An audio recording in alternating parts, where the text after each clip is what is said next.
We had a small chalkboard wall in our driveway for the kids. They wrote sweet notes to each other every morning. One day, someone wrote over it in red marker, "And no one loves you. Stop pretending." My youngest thought it was his sister. She thought it was him. But then I noticed the handwriting. It matched the birthday card our neighbor left months ago. I knocked. She said, "Children shouldn't need affirmation. It weakens them." But later that week, her granddaughter came to our door and slipped us a folder full of screenshots. She's been doing it for years. I'm Erin. I live in Athens, Georgia, in a basic 3-bedroom house on a small street where nothing big ever seems to happen.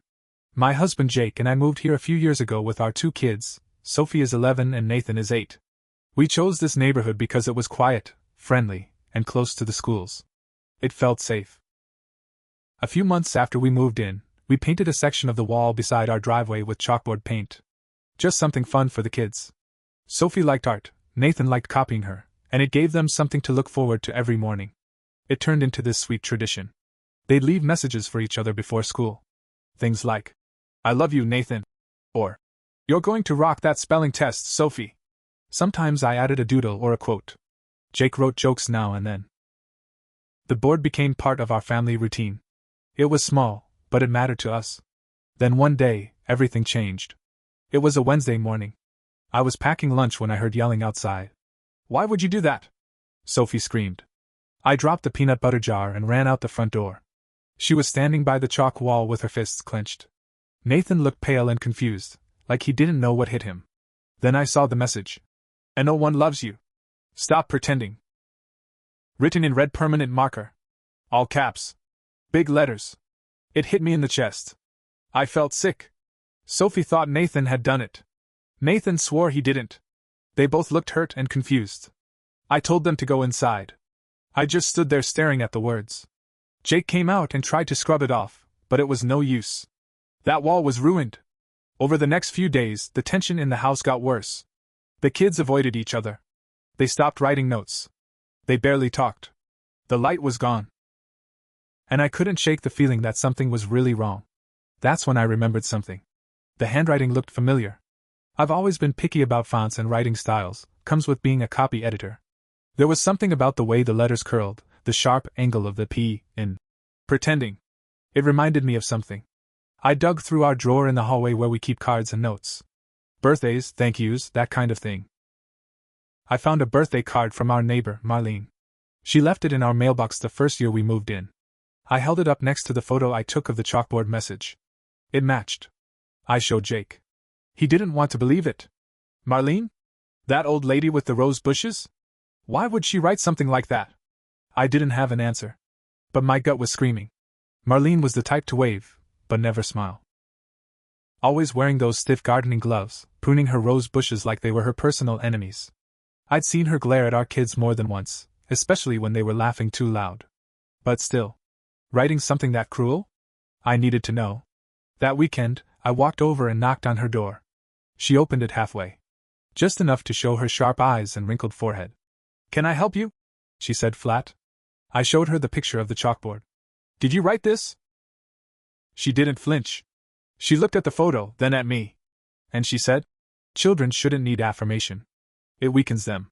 Then she shut the door in my face. I stood there for a second, stunned. That wasn't denial. That wasn't confusion. That was her admitting it like it was obvious. Like it was her job to toughen up. The world. I walked home, fuming. Jake thought we should ignore her. Just keep the kids away from her, he said. She's crazy. But I couldn't. She messed with my kids. She hurt them.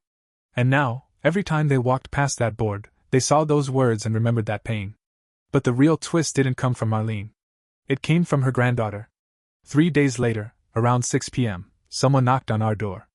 I opened it and saw a girl, maybe 17 or 18. Long dark hair, jeans too big for her, and eyes that looked older than her age.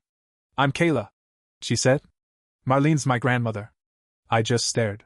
She looked nervous. She kept glancing behind her. "I know what you did," she said. "And I'm sorry. I have something to show you."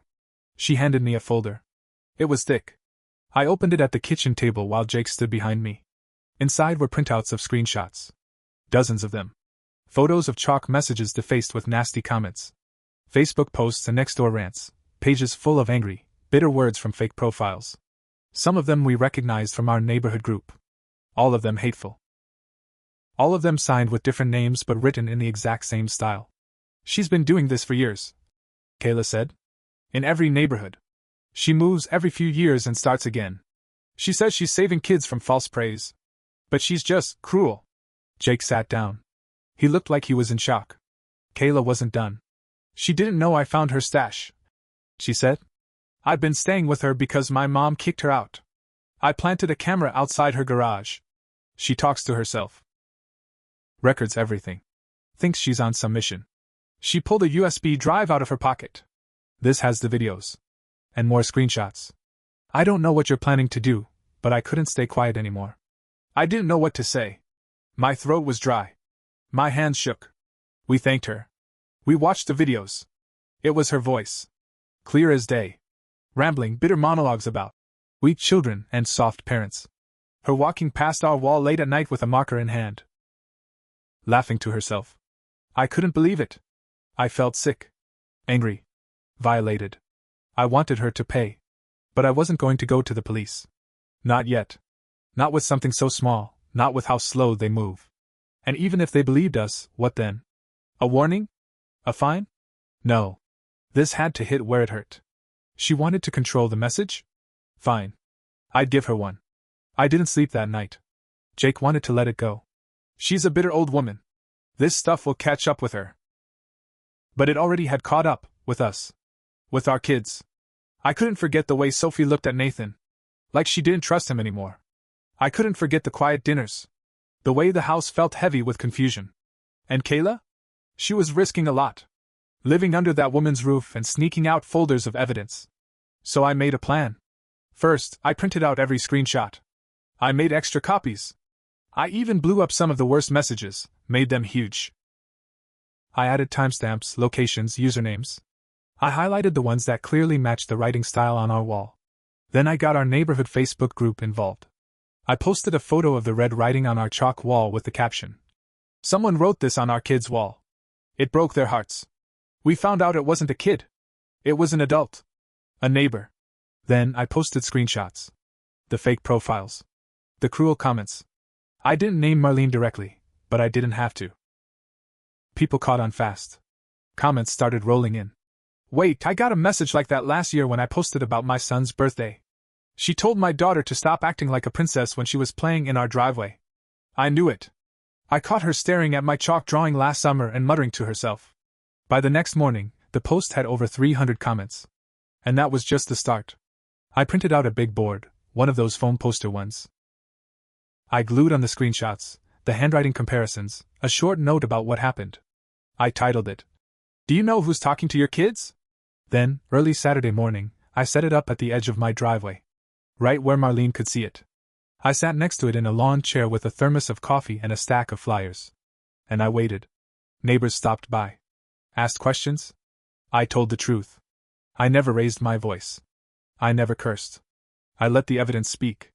By 10 a.m. people were walking past Marlene's house, staring. Talking. She peeked out the window once and saw me. I waved. She slammed it shut. An hour later, she came stomping down the driveway. "You're harassing me," she hissed. "This is slander." I didn't move. I just said, "We didn't write on anyone's property." "You did." She looked around. People were watching. Some filming. "You don't know what you're doing," she said through gritted teeth. "No," I said. "But everyone else does now." She turned red. Then walked off fast, hands clenched. Later that night, Kayla texted me. She's freaking out. Packed up half the garage. Said she might take a break from town. But it wasn't over. Because Monday morning, I got a visit from someone I didn't expect. A man. Maybe in his late 30s. Clean-cut, button-down shirt. He looked tired.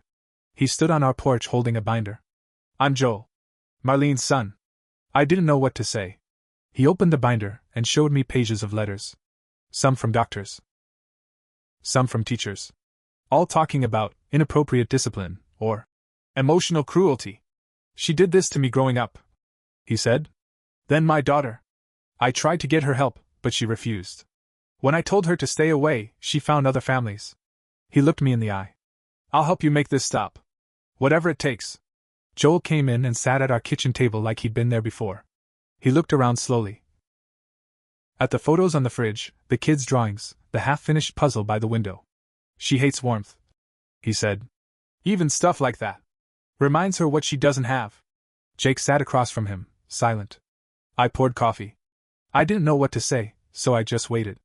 Joel opened the binder again. He showed us a photo of a little girl, curly hair, shy smile, missing front teeth. That's Kayla. When she was 7.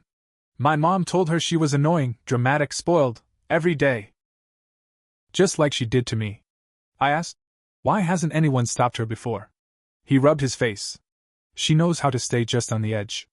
Never hits. Never threatens. Just opinions. Just advice.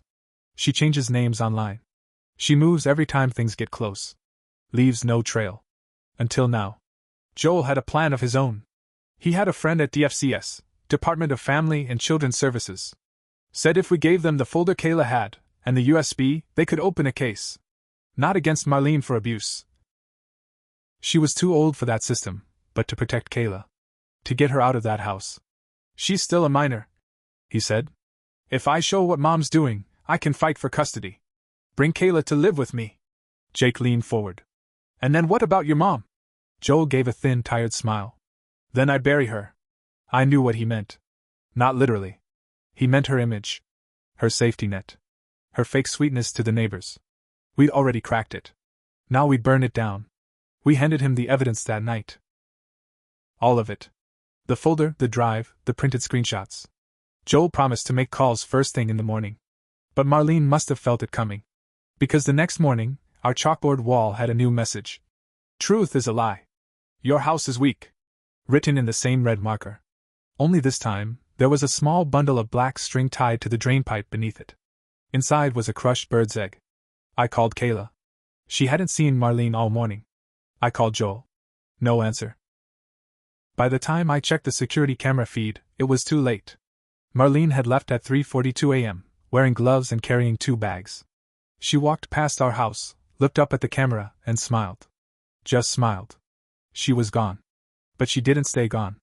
We didn't hear anything for 2 weeks. Joel was trying to get custody of Kayla, but without a known address for Marlene, the paperwork stalled. The DFCS agent said they couldn't proceed without finding her or proving Kayla was in danger again. But Kayla was already missing school, sleeping at a friend's, afraid to go home. We were stuck. Then, around 4 a.m. one night, someone knocked on our door. Hard. Jake grabbed the bat from behind the pantry. I opened the door with my phone camera recording. It was Kayla. She was crying. She came back. She whispered. She was hiding in the woods behind the apartments across the street. She said she saw what you posted. She said I betrayed her. We let her in. She was shaking so bad she couldn't drink the water I gave her. She has a folder now. She's collecting stuff about you. She said she's going to make everyone think you're liars. That you're abusing your kids. She's going to get you investigated. I stood up so fast my chair tipped backward. That was my breaking point. This woman, this twisted, miserable person, wasn't just writing hateful things anymore. She was trying to tear apart families. Again. Mine this time. So I made one final move. I called every parent I knew from the neighborhood. Everyone who had seen those posts. I asked if anyone had saved the comments, screenshots, messages, anything from when Marlene went after their kids or families. By the end of the week, I had over 70 statements. And then I went to the media. Local news, then a regional paper. I gave them everything. I didn't use her name at first. But the reporters found it. They found her past aliases. Old neighbors. Similar stories from Savannah, Macon, and Columbus. The headline went viral. The Chalkboard Stalker, one woman's secret crusade against children's joy. Within 2 days, Marlene was found living in a storage unit in Valdosta. She was arrested for harassment, child endangerment, trespassing, and destruction of property. Joel filed for emergency custody. Kayla went to live with him 2 weeks later. But the fallout didn't stop there. We got a letter from Child Protective Services. Someone, likely Marlene before her arrest, had filed an anonymous tip against us. False claims of neglect. They showed up. Walked through our home. Interviewed our kids. Took notes. It crushed me. I held it together until they left, then I sobbed on the kitchen floor. We passed the check. Of course we did. But it left a bruise. Even when your name is cleared, there's still that fear. That stain? Marlene had nothing left to lose. But she made sure to throw dirt on the way down. Months passed. We repainted the chalkboard wall. This time, with a new message at the top. Loved. Loud. Unashamed. Sophie and Nathan went back to their old routine. Writing notes, drawing pictures. Laughing. But sometimes, late at night, I stare at that wall. And I wonder how many other towns have someone like Marlene. Someone who smiles while cutting joy out of people like weeds. Someone who thinks love is weakness. She didn't win. But she did damage. And maybe that's what people like her want most. Not to win. Just to hurt. And make you doubt the things that made you feel whole. But we rebuilt. And we made damn sure she wouldn't do it again.